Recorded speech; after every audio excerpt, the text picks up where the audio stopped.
Hi guys! Kumusta kayo? Grabe sarap ng lakad namin na Kuya Michael kanina. Kaso nga lang, habang naglalakad siya, kumakain siya ng biskuit eh.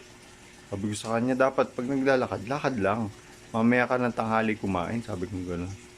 Tapos sabi niya, mas gusto ko naglalakad habang kumakain.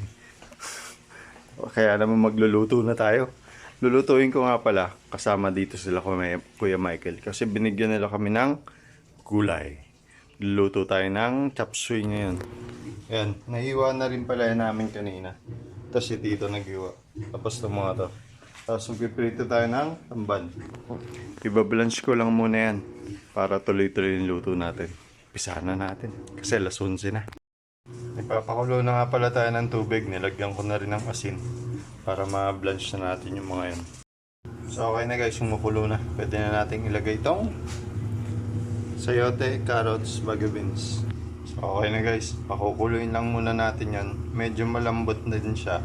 Lumambot. So okay na guys, ahon lang natin yan. Susunod na natin yung broccoli tsaka cauliflower.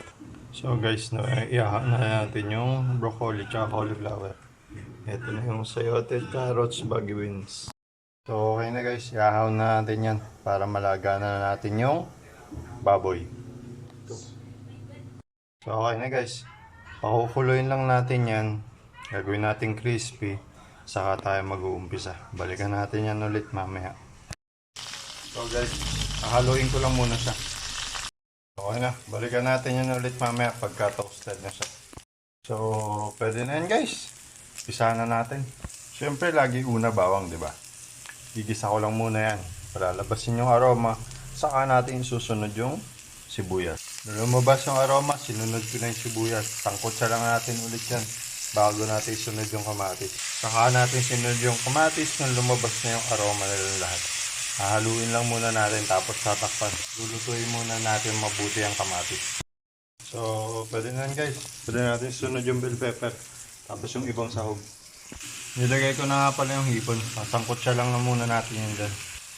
Tapos nagtimpla na rin pala ako ng bechin. Susunod ko na itong paminta at yung papalasa. Nalagay na rin natin itong atay at saka manok. Wait lang. So okay na guys, nalagay na natin ng mabuti. Sasangkotsan na natin yan nang maluto na to. Kasi magpiprito pa tayo. Tapos naglagay na rin pala ako ng toyo. Yun yung pinakapampaalat natin. Saka natin susunod itong gulay.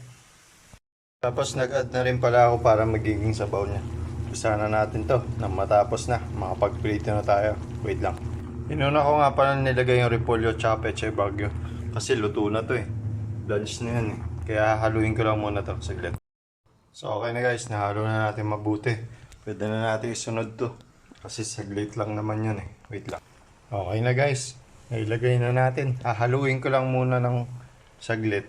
Tapos lalagyan natin ng cornstarch. So guys, nahalo natin mabuti. Lagyan natin yung cornstarch. So okay na guys, nahalo na natin na mabuti. Bago natin sabihin na... So paano guys, nakaluto na tayo. Ayan oh, yummy! Yung prito hindi ko napapakita. Prito lang naman yan eh. Tara, kain tayo.